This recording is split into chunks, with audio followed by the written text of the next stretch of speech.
Pessoal, muito boa noite a todos que estão aqui, Salão de Estudos, Centro Espírita Vinhas do Senhor aqui em Pouso Alegre, a todos que nos acompanham através das redes sociais, sintam-se como se estivessem aqui conosco, presentes. E antes de nós reiniciarmos o estudo da obra, como configura o nosso hábito, como é realmente necessário para o nosso maior equilíbrio, é muito importante realizarmos aqueles momentos de maior introspecção, em que focamos o nosso pensar, os nossos desejos, os nossos sentimentos em algo maior. Não nas coisas perecíveis da terra, fugazes, passageiras, as quais sempre são buscadas no nosso dia a dia, nesse processo em que nos empenhamos em ter e possuir na terra. Nada disso. Esse momento agora é aquele momento voltado ao espírito imortal, a nós mesmos que estamos momentaneamente encarcerados no organismo de carne.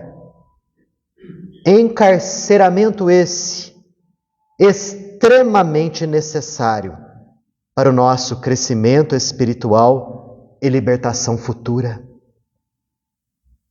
É uma oportunidade magnífica essa, em que nós nos encontramos atualmente, já que iluminados pela luz que a doutrina espírita nos oferta, somos sabedores de quem nós somos, qual o nosso papel aqui na vida, quais as explicações para as coisas que nos acontecem e qual deve ser a nossa conduta, focando o futuro que se apresenta luminoso para todos. Possamos inicialmente agradecer a Deus por esses momentos e pedir a Ele que nos fortaleça a vontade para traçarmos toda aquela estratégia necessária para o bom combate. Sendo que o bom combate não é contra o nosso próximo, mas focando as nossas imperfeições, buscando desenvolver as virtudes que lhe são o oposto, para que com isso, nesse processo de reformular o nosso ser, possamos angariar maior felicidade, maior segurança, trilhando o caminho que se nos apresenta. Paz e luz a todos, que assim seja. Pessoal, é o seguinte, antes de nós reiniciarmos aqui a obra, eu quero dar um recado para vocês. Existirão 2 eventos que vão se desenvolver aqui no SEVES e no Centro Espírita Amor e Humildade. O primeiro vai ser no dia 31 de agosto, este mês, das 14 às 17 horas, aqui no SEVES. Se intitula Do Lar para o Mundo. A família como base para os construtores da regeneração. O público, pais de crianças, adolescentes e jovens. A inscrição, tem que ser feita uma inscrição, já está aberta, inclusive, começou no dia 12 agora de agosto e vai até o dia 27, é feito exclusivamente através da bio, lá do Instagram, da Juventude SEVES, @Juventude SEVES. O outro evento se desenvolverá no dia seguinte, 1º de setembro, 31 de agosto, sábado, 1º de setembro, domingo, das 9 às 12 horas, não aqui, lá no Amor e Humildade. Intitula-se Vozes do Amanhã, como dar suporte para a geração que vai regenerar o planeta. Título bonito e forte, né? O público-alvo os evangelizadores e aqueles postulantes a, aqueles que querem tornar-se evangelizadores. A inscrição também tem que ser feita na bio, tá lá no Instagram, @amorhumildadeCE, tá? Isso tudo que eu estou falando tá ali fora, pertinho da porta de saída, ali no nosso mural, estão essas informações todas. A realização é da união entre evangelizadores e coordenadores de Pouso Alegre e região. E quem vai ministrar esses 2 encontros, quem será o facilitador, é Júlio Sena. Quem é Júlio Sena? Comunicador, escritor e palestrante. Atuou como secretário de comunicação do Departamento da Mocidade da USE, União das Sociedades Espíritas, e como dirigente do grupo Geração Jovem. Participa de congressos e encontros de mocidade e facilita oficinas de comunicação, tecnologia e criatividade pelo Brasil.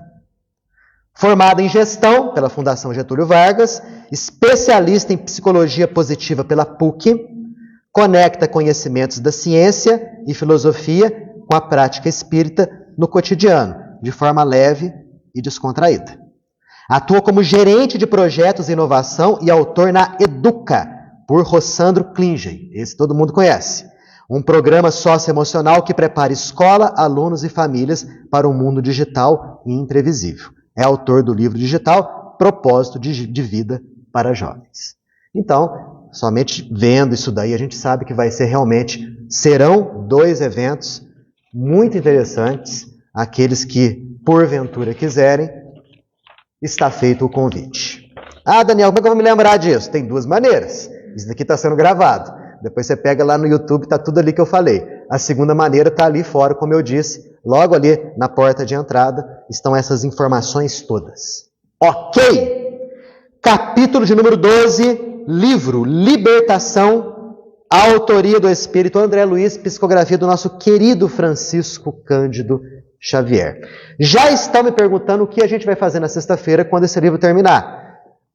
Nós vamos ainda alguns poucos meses. Estamos no capítulo 12, tem 20 capítulos. Mas a ideia, a princípio, é não adotar tão de imediato o estudo de uma nova obra. O projeto nosso aqui é alternar.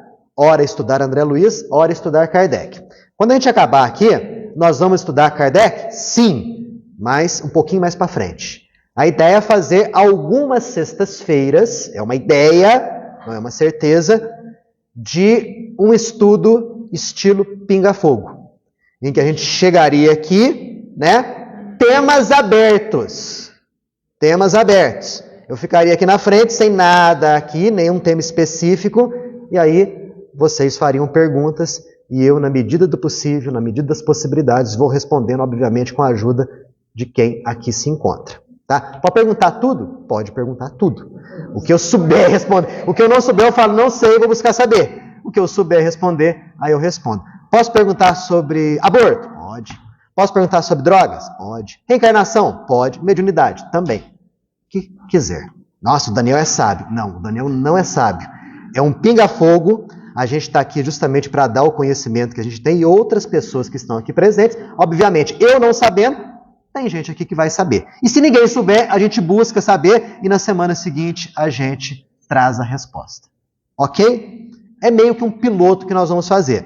Porque a ideia nossa, é uma ideia que já faz algum tempinho, é estabelecer um dia de estudos fixo só para isso. Né? Ao invés de estudar um livro, uma obra, a gente fazer esse tipo de bate-bola. Ok? Beleza? Ó, capítulo 12... Missão de amor. Esse capítulo aqui é a virada de mesa, hein? Até agora o time do Umbral está ganhando de 3-0. Agora vai ser a virada de mesa aqui. Os ventos vão soprar a nosso favor. Missão de amor. Lembrando aquilo que a gente viu nos capítulos anteriores, especialmente no capítulo de número 11. A Margarida acabou de se consultar com um professor em ciências psíquicas. Estão lembrados? Péssima consulta. Foi orientado tudo errado e nós vimos como que isso aconteceu. O professor Tabajara. Professor Tabajara. Péssimo.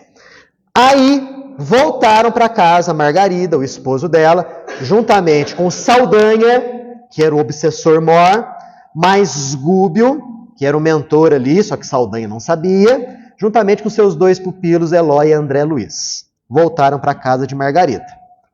Aí Saldanha, o obsessor maior, aquele cara durão, que estava ali coordenando o processo obsessivo, vira para o pessoal e fala o seguinte: olha, vou visitar meu filho que está no hospício.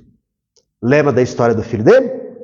O filho dele foi acusado injustamente de ter cometido um assassinato, né? Forjaram ali uma declaração de culpa, sofreu horrores nesse processo. O juiz do caso sabia que ele era inocente, mas ouviu ali os figurões da sociedade falando: olha, quem cometeu o crime foi um cara, né, que está, né, ali bem localizado. Esse cara aí é um pé rapado, né? Joga a culpa nele, manda ele para a prisão. E assim foi feito. Nós vimos que ele enlouqueceu por conta disso. Nós vimos que ele foi depois internado num hospício. A mulher dele suicidou-se por conta do desespero, ingeriu veneno. E a mãe dele, por conta desse desespero todo, acabou desencarnando. E as duas ficaram vinculadas a ele. Saldanha, já desencarnado, obviamente, é pai desse moço chamado Jorge. Então, o obsessor durão manifestou desejo de visitar o filho que estava ali hospitalizado em um hospício. Aí já dá uma lição para a gente. Não existem trevas exclusivas na alma das pessoas. Mesmo o indivíduo desse tipo, que estava fazendo horrores com Margarida, tinha ali dentro os seus afetos, o seu amor. E foi justamente ali que Gúbio agiu. Quando Saldanha falou assim: quero visitar o meu filho, Gúbio falou o seguinte: olha, a gente não pode ir junto acompanhar? Aí o Saldanha ficou meio assim, né? Nossa, mas tá bom, vocês podem vir. Mas qual é a intenção de vocês? E Gúbio falou: quem sabe a gente pode ser útil de alguma forma. E Saldanha falou: não, tudo bem, podem vir com a gente. Aí ele deu umas ordens lá. Como ele ia sair, ele não podia deixar todo o processo obsessivo ali ao Léo. Chamou Leôncio, que era um dos 2 hipnotizadores ali da Margarida, e falou: agora você está na chefia, toma conta de tudo aí. Deu umas ordens, partiram para o hospício. E André Luiz descreve, já no hospício, que entre as variadas vítimas de demência encontraram Jorge num cubículo ali, deitado de bruços no cimento frio, com as mãos machucadas, envolvendo o rosto. Saldanha ali, que até ali se nos afigurara impermeável e endurecido, contemplou o filho com visível angústia nos olhos velados de pranto e elucidou com infinita amargura na voz. Possivelmente está se recuperando de algumas crises que ele teve. Notaram? Visível angústia nos olhos marejados de pranto e infinita amargura na voz. Ele estava sofrendo pela condição do filho. O obsessor, durão, impermeável, que estava infligindo horrores a Margarida, estava com o coração todo quebrado. Né? Só que André Luiz descreve que a situação pior não era somente dele, Jorge, mas das 2 entidades que estavam vinculadas à aura de Jorge, a aura energética de Jorge. Quem eram as 2 pessoas?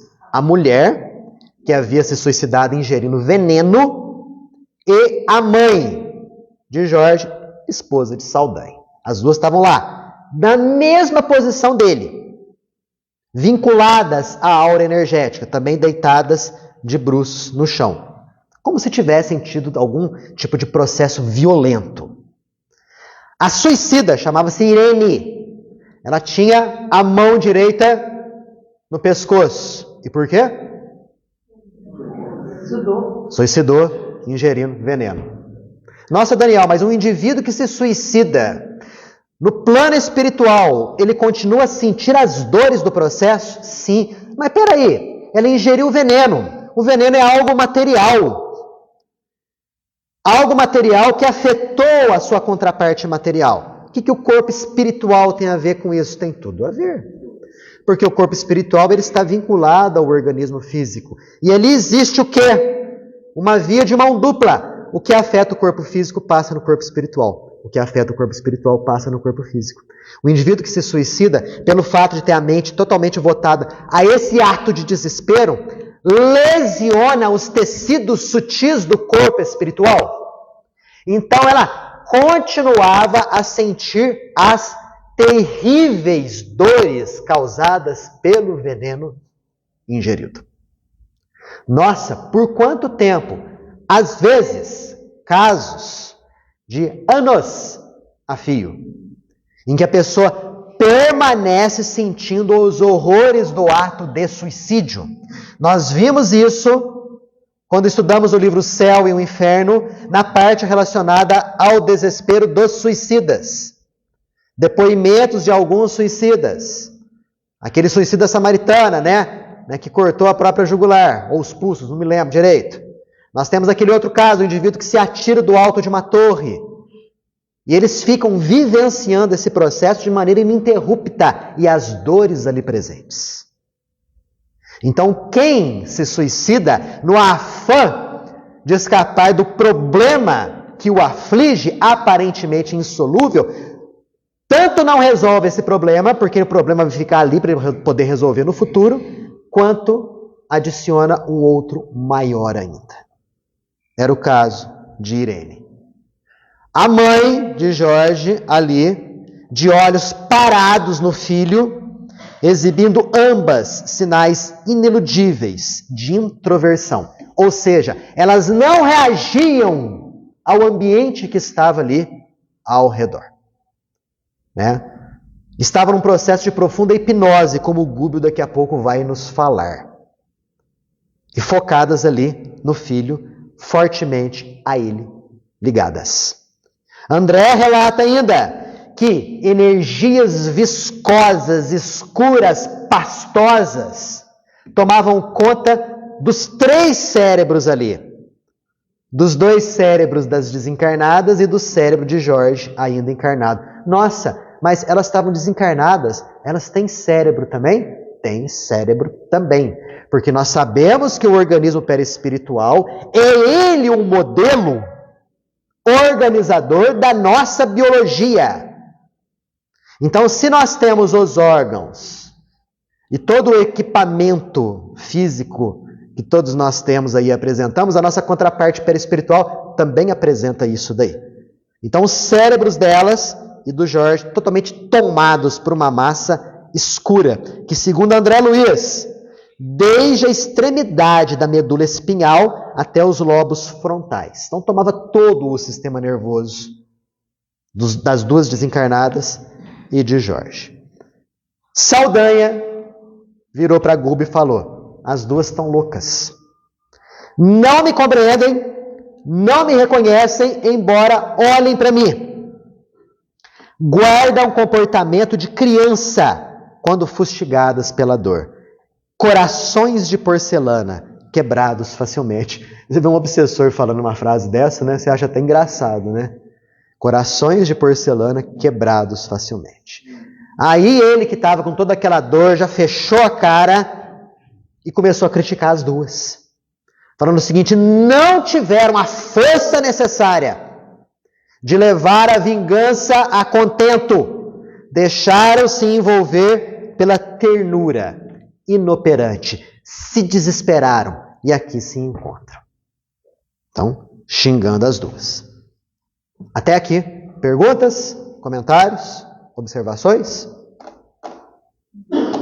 Fala, dona Sandra. No chão que eu li que o suicida, se ele suicida com 30 anos, ele teria que viver 80, então é o mínimo de sofrimento que ele tem na erradicidade.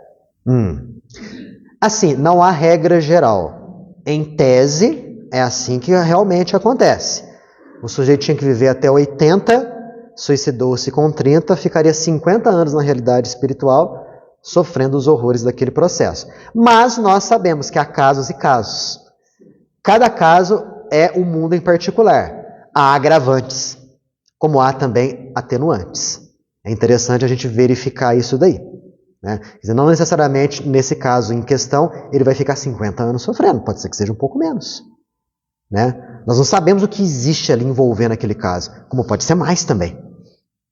Não dá para saber. Isso dá para falar o quê? Em tese. Teoricamente é mais ou menos isso aí mesmo. Sim, ó, de tudo isso daí. O que o levou àquilo, né, a condição dele, se ele estava obsediado. Tem vários fatores que são levados em conta. Vários fatores. Cada caso é um caso. Pode falar.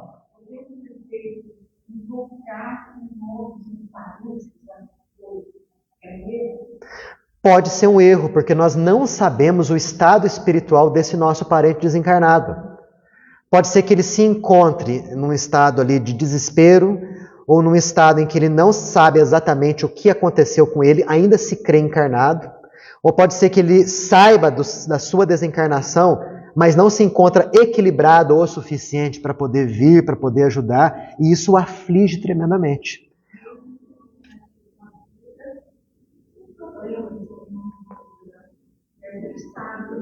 A gente não sabe. Não sabemos. O que a gente pode fazer para com eles é enviar pensamentos de amor, de tranquilidade, de paz, de afeto, que aí não tem erro. Né? Se a gente estiver passando por algum problema, alguma dificuldade, alguma angústia, vamos nas instâncias superiores. Aí a gente pode conversar com o nosso mentor espiritual, a gente pode já apelar para seres que nós sabemos reconhecidamente que têm a condição de nos ajudar, né? Na Igreja Católica são os santos, aqui no movimento espírita são aqueles espíritos que realmente, né, brilharam aqui na Terra. Fale sobre Jesus, converse com Deus, que é o chefão maior de tudo isso daí. Então, através dessa via não há erro. Agora, amigos e parentes, é sempre bom a gente ter um certo cuidado, uma certa cautela. Ok? Fala, Tânis. O despertar do espírito e do estado em que ele se encontra depende um pouco da intelectualidade dele. São dois fatores aí que contribuem. O conhecimento que o indivíduo tem acerca da realidade espiritual conta no despertar, mas sobrepondo-se a esse conhecimento, vai o estado interior no que tange a moral do indivíduo, ao crescimento espiritual nesse aspecto. Indivíduos altamente espiritualizados, o despertar é tranquilo, o despertar é sereno e ele se adapta facilmente à realidade espiritual. Então, ali, o critério é justamente o sentimento, os sentimentos elevados. Quer dizer, o estado psicológico dele influencia o despertar? Influencia o despertar, não tenhamos dúvida sobre isso daí. Imaginemos uma pessoa que passou a vida inteira encarnado aqui na Terra com um pensamento só focado na matéria. Que podia até ter uma religião de rótulo ali, tatuada na testa, né? Ah, eu sou católico, ah, eu sou espírita, e por aí vai. Mas tinha uma conduta materialista. Porque tem uma diferença, tá, gente? Existem os espiritualistas de fachada, que são aqueles que têm uma religião, que tem uma resposta pronta. Você tem uma religião? Tem. Qual que é a tua religião? Ah, eu sou tal coisa. Mas a conduta é uma conduta materialista. Esses, pelo fato de terem vivido a encarnação inteira focados na matéria, ao desencarnarem, vão ter uma tremenda dificuldade no processo de adaptação à realidade espiritual.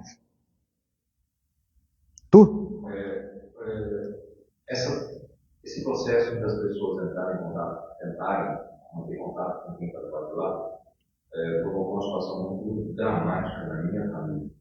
O tio faleceu em 86 e no processo de desenvolvimento dele foi muito arrastado.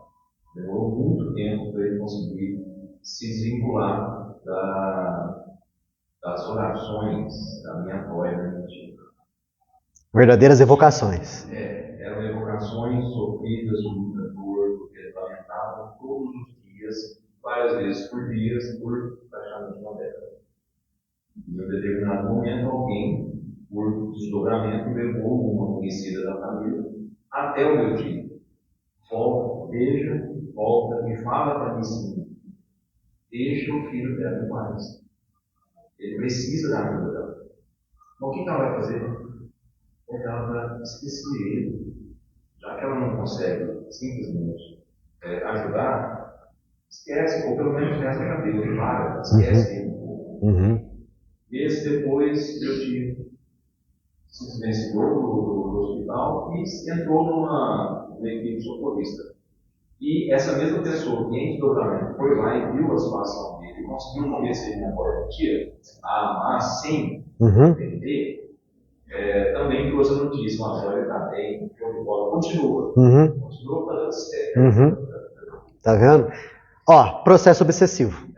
Isso daí é um clássico processo obsessivo de encarnado para desencarnado. Porque quando falamos em obsessão, a via que logo pensamos é do desencarnado para o encarnado. Ali é do encarnado para o desencarnado. Elas tiveram que explicar, essa pessoa teve que explicar por que o tio estava acamado lá. Ele estava pronto para se desenvolver. Mas a dor que chegava a ter era tão grande que o quarto onde ele ficava tinha bloqueios. Olha, que coisa. Que ponto chega o pensamento, né? Como força viva, né? Essa questão está no livro do Céu e Inferno. Como cada pessoa, de acordo com o seu desenvolvimento, fica de uma forma. Exato. No livro do Céu e Inferno é explorado isso de uma forma que ninguém não deixa. Exatamente. Aqueles casos que o Kardec coloca, que divide em 3, né? Então, ali está bem explicado. Muito explicado. O livro do Céu e Inferno é fantástico. Sou fã número 1 do livro do Céu e Inferno. Ele é ótimo. Bom, voltando aqui. E aí, Gúbio viu Saldanha reclamar delas, né? Não tiveram força para levar adiante o processo de vingança. Aí Gúbio fala: efetivamente, essas nossas irmãos aí demoram-se em profunda hipnose. Não conseguiram ultrapassar o pesadelo do sofrimento no transe da morte. É o que a gente está comentando. Pessoas com a mentalidade vinculada à matéria, que se deixam envolver pelo desespero, pela raiva, pelo ódio, pela incompreensão, têm uma dificuldade muito grande no processo de desencarne em si e também na perturbação, que é aquela fase que chega depois da morte orgânica. É o caso dessas duas aqui. Ligadas ao filho e esposo, objeto que lhe centralizou nas horas finais todas as preocupações, se liga no que ele falou aqui, ó. Combinaram as próprias energias com as forças torturadas dele e aquietam-se aflitivamente no centro dos fluidos que lhes constituem criação individual. O que é isso aqui? O que ele está falando? O que Gúbio está explicando? Gúbio está explicando por que elas estavam ali naquele estado abobado, hipnotizado. Por que elas centravam ali a visão, mas não compreendiam, não focavam? Porque as energias desesperadas delas acasalavam-se com as energias do filho e ali teciam uma rede energética nelas. Essa rede energética delas fazia com que elas ficassem nesse estado espiritual. A semelhança, Gúbio continua aqui, ao bombix mori, imobilizado e dormente sob os fios tecidos por ele mesmo. Já ouviram falar do bombix mori? Não é possível. Nunca? Eu também não. Aí eu fui lá no Google, digitei lá bombix mori. Sabe o que é bombix mori? É o famoso bicho da seda. Garoto, famoso bicho da seda. O que o bicho da seda faz?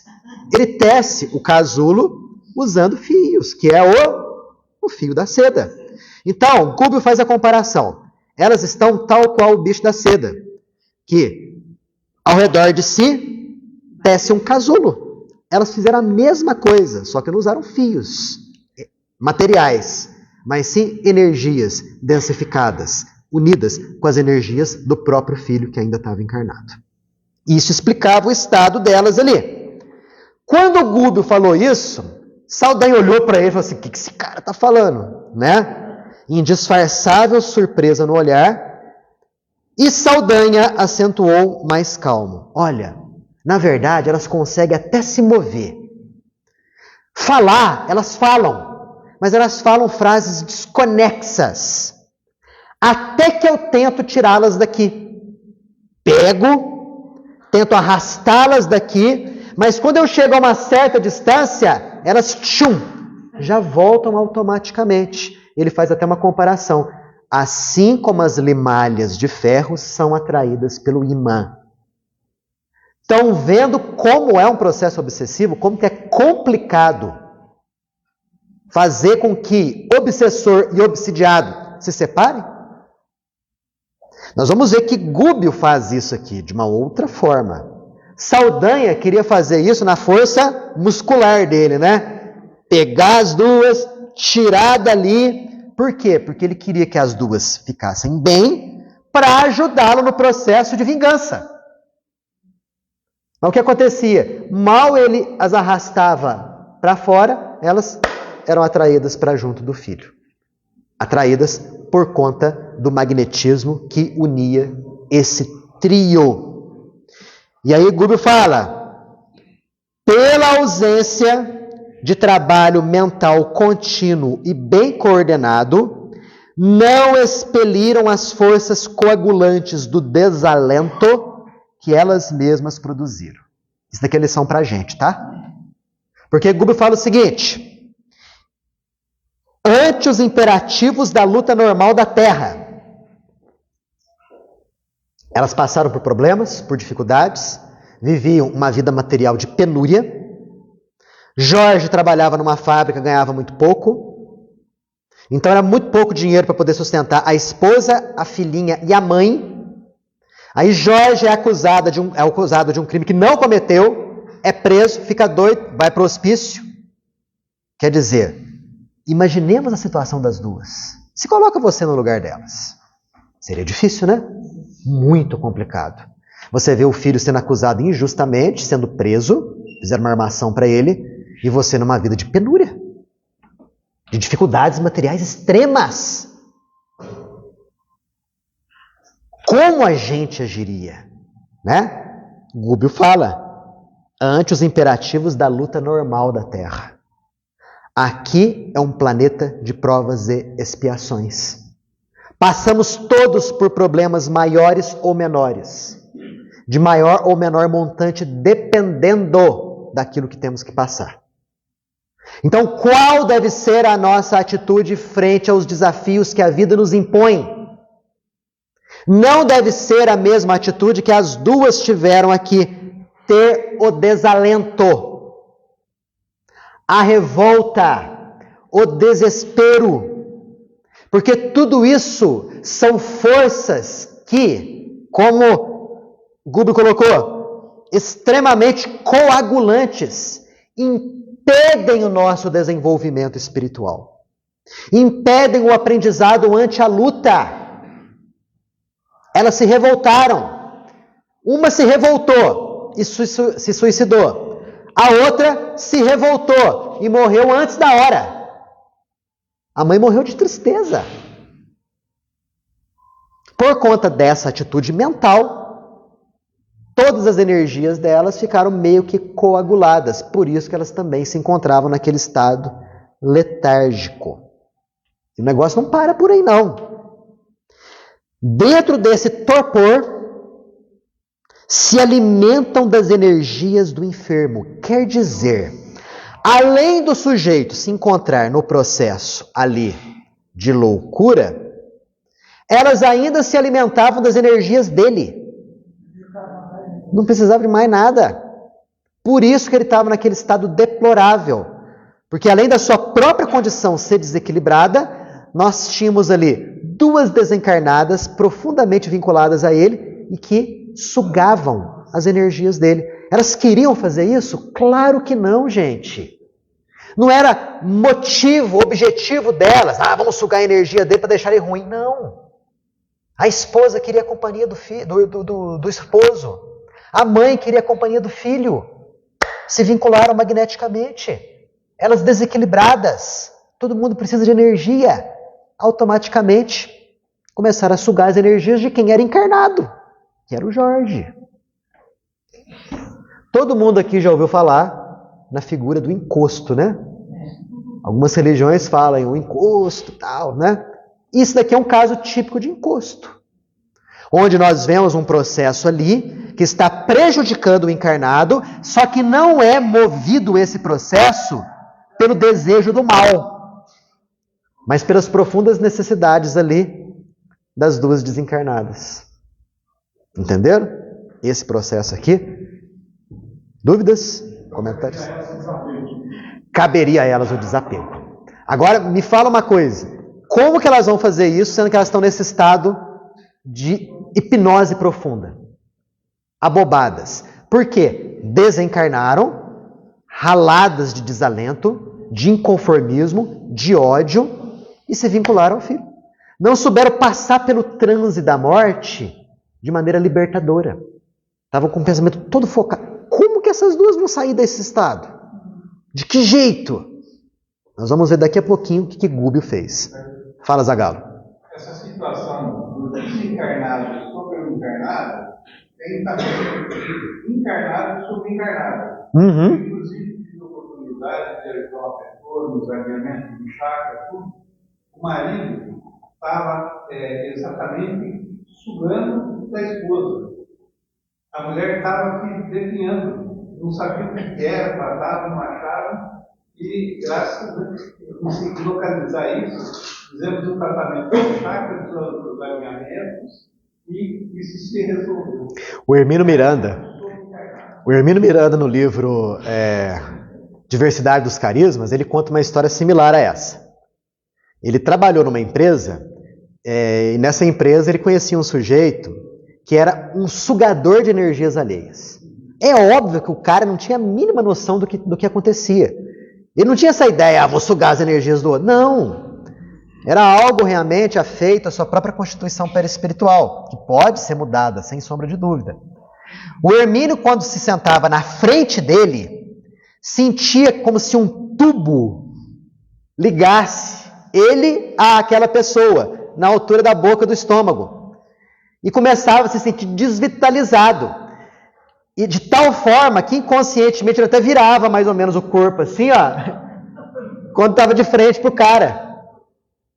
Um dia ele conheceu a mulher desse cara, que aliás era uma pessoa muito boa, era um sujeito excelente. A mulher era um palito. Carne e osso. Ele era um sugador das energias dela. Um vampiro encarnado. Sem nenhum tipo de maldade. Nenhum tipo de maldade. Uma pessoa dessa devidamente treinada, devidamente orientada, torna-se excelente passista. Por mais incrível que pareça. Assim como o portador de mal olhado, todo mundo sabe que tem gente com mal olhado, né? O portador de mal olhado, com o trabalho de passes, com orientação, com educação mediúnica, torna-se um excelente doador de fluidos. Fala, Ângela. Maria Ângela. Fala sobre isso, sobre o mal olhado, nas plantas, nas plantas, porque existe uma maldade. Sim, sim. Não é maldade, é uma coisa que extrapola a pessoa. Então ela olha naquela planta, não é inveja da planta, é uma coisa involuntária. E a planta murcha. Então ele precisa treinar numa casa espírita que pode ser um ótimo paciente. Exatamente. A pessoa, ela vai... O que está acontecendo? Ela está expelindo fluidos em grande quantidade, de maneira inconsciente. Aliás, a gente já faz isso. Mas no caso do indivíduo que tem mal olhado, é em quantidade maior, em maior profusão. E quando ele olha uma plantinha, ele está focando a atenção dele na planta. Quando ele foca a atenção, já um jato de energias vai naquela planta. A planta é um ser frágil. Quando ela pega toda aquela carga energética, ela realmente murcha. Acontece a mesma coisa com crianças, né? Exato, você pode conversar com a planta. O bom olhado é o contrário, né? Aquela pessoa que olha para você se sente revigorado, né? Esse é o bom olhado. Mas a gente só fala do mal olhado, né? Olha como é que é a tendência nossa, né? A gente só fala do lado ruim das coisas, né? Fulano tem mal olhado. Mas tem muita gente com bom olhado, né? Você olha para aquela pessoa, a pessoa olha para você, se sente bem, confortável, né? Acolhido, né? Acontece. Aí, o que faz Gúbio? A gente imagina, né? Gúbio era o mentor espiritual ali. O que ele poderia fazer numa situação como essa? A gente logo pensa, né? Expulsar o obsessor, tal, e falar grosso, né? Olha o que ele faz. Ele, Gúbio, senta no chão, coloca a cabeça das 3 pessoas que ali estavam, as 2 desencarnadas, mais o Jorge, no seu colo. Olha a atitude dele. Uma cena comovente. E endereçando o olhar a Saldanha, fala: Saldanha, permite-me fazer algo em benefício dos nossos? Lembrando que Gúbio, em vidas anteriores, havia sido pai de Margarida, que estava sofrendo o processo obsessivo de Saldanha. Lembram quando Jesus nos ensinou? Amai os vossos inimigos. Fazei o bem àqueles que vos odeiam. Orai por aqueles que vos perseguem e caluniam. Gúbio estava demonstrando isso daqui. A sua filha querida do coração de vidas passadas estava sofrendo horrores nas mãos de Saldanha. O que Gúbio faz? Bate em Saldanha? Faz inúmeras exortações evangélicas a Saldanha? Ele vai ajudar o filho dele. Vai ajudar a esposa de Saldanha. A nora dele. Saldanha, quando vê aquilo, olha como que André Luiz descreve. A fisionomia do perseguidor modificou-se.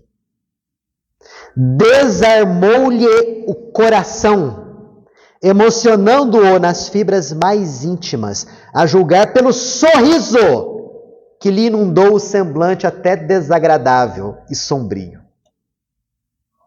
Uma força do ato de ajudar, de amor, tirou um sorriso no rosto de um obsessor terrível. Por isso, gente, que os obsessores em reunião mediúnica, eles não querem de maneira nenhuma que nós abordemos a questão sentimental. Porque eles, obsessores, são gente como a gente aqui. E que estão momentaneamente nessa tarefa odiosa de prejudicar o semelhante. Mas já estiveram reencarnados aqui, já tiveram esposo, já tiveram esposa, já tiveram filhos, já tiveram netos, já tiveram pai, tiveram mãe. E quando você começa a falar para ele a respeito da mãe que no passado passava a mão na sua cabeça e lhe ensinava o Pai Nosso. Quando você fala para ele da esposa querida, que o auxiliava nos momentos difíceis, ou das brincadeiras que ele tinha com os filhinhos, isso começa a desarmar o coração dele. E ele não quer isso. Porque ele sabe que isso é uma brecha que vai acabar com o processo dele no desenvolvimento de vingança. É o que Gúbio está fazendo aqui através das ações. Depois que Gúbio perguntou, e ele desarmado, Saldanha responde: como não? Falou quase gentil. É o que eu procuro realizar inutilmente. Aí André Luiz, vendo aquela cena toda, falou assim, olhou ao redor, um quartinho imundo de hospício, olhou as celas mais adiante, lotada de entidades desencarnadas em deplorável estado, monstruosas algumas, e começou a pensar, mas por que Gúbio está fazendo isso aqui e não fez isso no quarto de Margarida?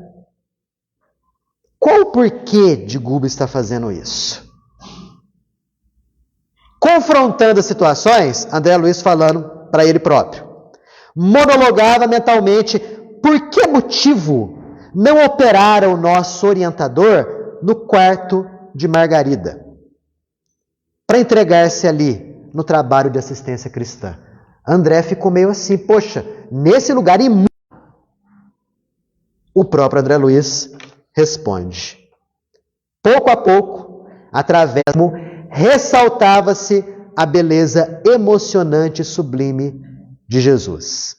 Ama teu inimigo, ora por aqueles que te perseguem, perdoa 70 vezes 7.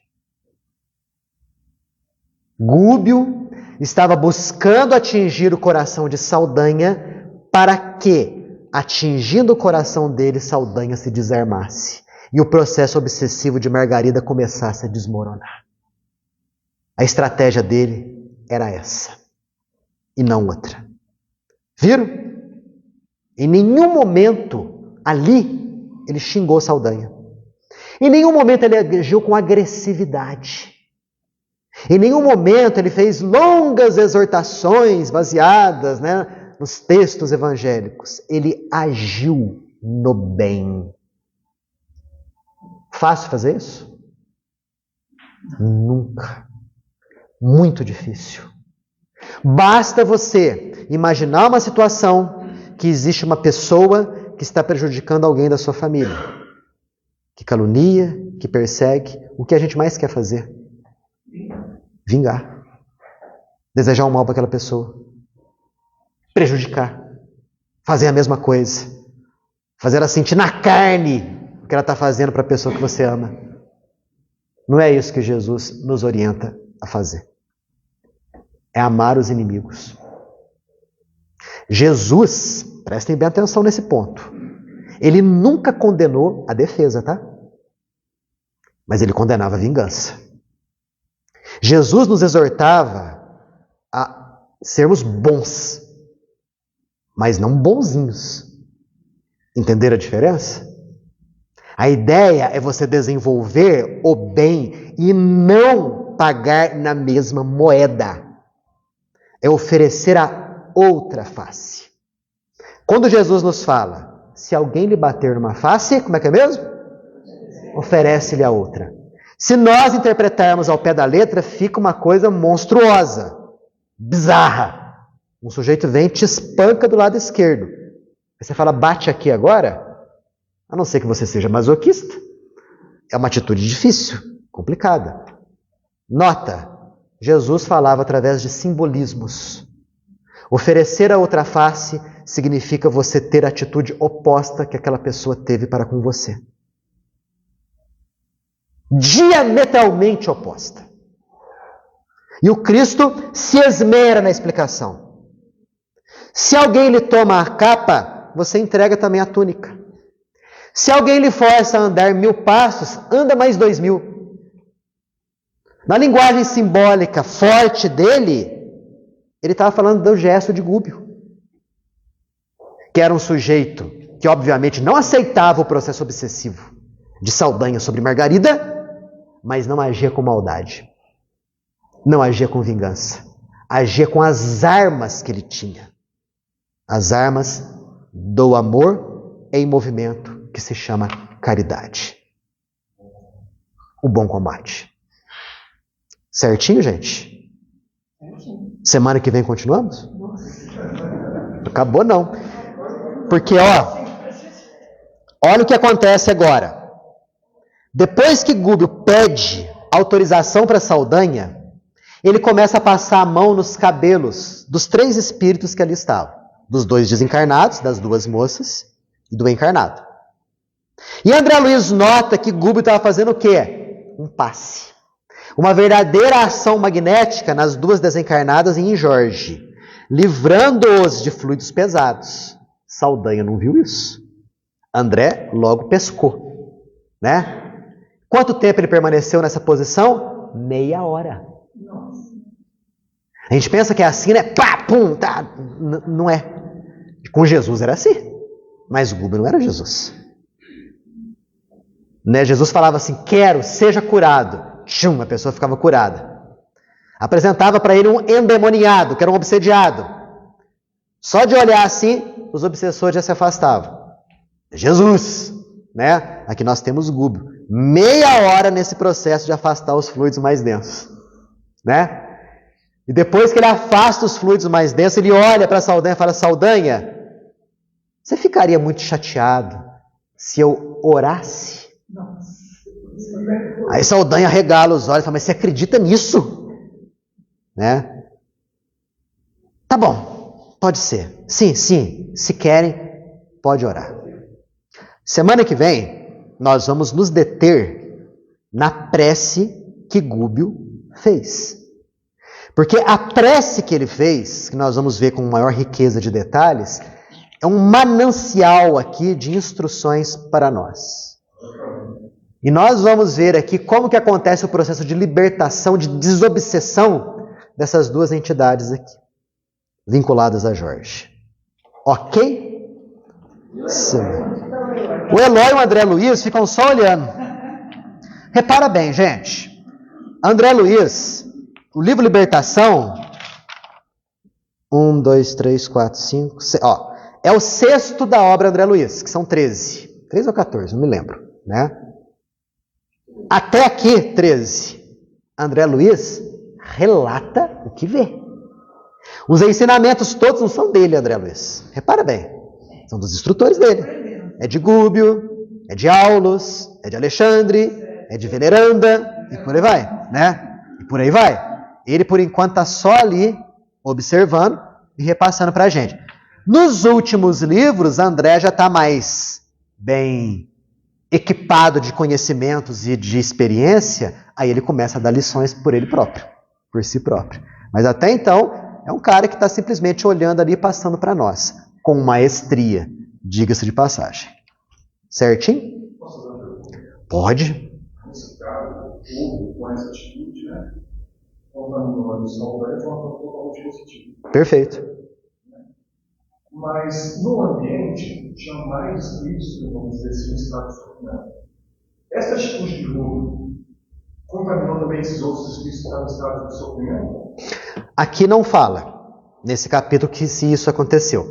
Mas a gente pode adotar o seguinte pensamento. Se algum daqueles espíritos presentes nas outras celas estivessem assim, numa condição espiritual mais favorável ao despertar espiritual, eles seriam tocados pela claridade que se fez reinante no ambiente e, de certa maneira, eles iam ser socorridos. Eu faço um paralelo com o Evangelho no Lar. No Evangelho no Lar, algo semelhante acontece. Quando se faz as preces no lar, cria-se um campo energético que atrai os espíritos que estão ali ao redor e que estão precisando das energias benfeitoras da prece. Muitos, naquele momento, eles podem ser tocados de tal forma que os benfeitores espirituais aproveitam, pegam e encaminham tais espíritos para estações no plano espiritual. Então isso poderia ter acontecido, mas aqui não fala nada não. Certinho? Elevando o pensamento a Deus, nós somos profundamente agradecidos por esses conhecimentos todos que nos instruem, que nos orientam, que nos libertam. Pedimos ao Pai que abençoe a nossa família, que abençoe o nosso lar. Que essa noite seja uma noite de tranquilidade, de paz para o nosso ambiente doméstico. Que possamos ser, após a saída do corpo, encaminhados para locais bons na realidade espiritual. Que possamos nos encontrar com os nossos benfeitores, com o nosso mentor espiritual ou mentora, por eles orientados. Que possamos de alguma maneira agir dentro das nossas capacidades e limitações na seara do bem. Porque na linguagem dos instrutores da codificação, verdadeiros trabalhos são desenvolvidos enquanto estamos dormindo. Que esses ensinamentos possam se fazer presentes em nós e sejam motivo de mudança da nossa conduta de agora em diante. Que assim seja.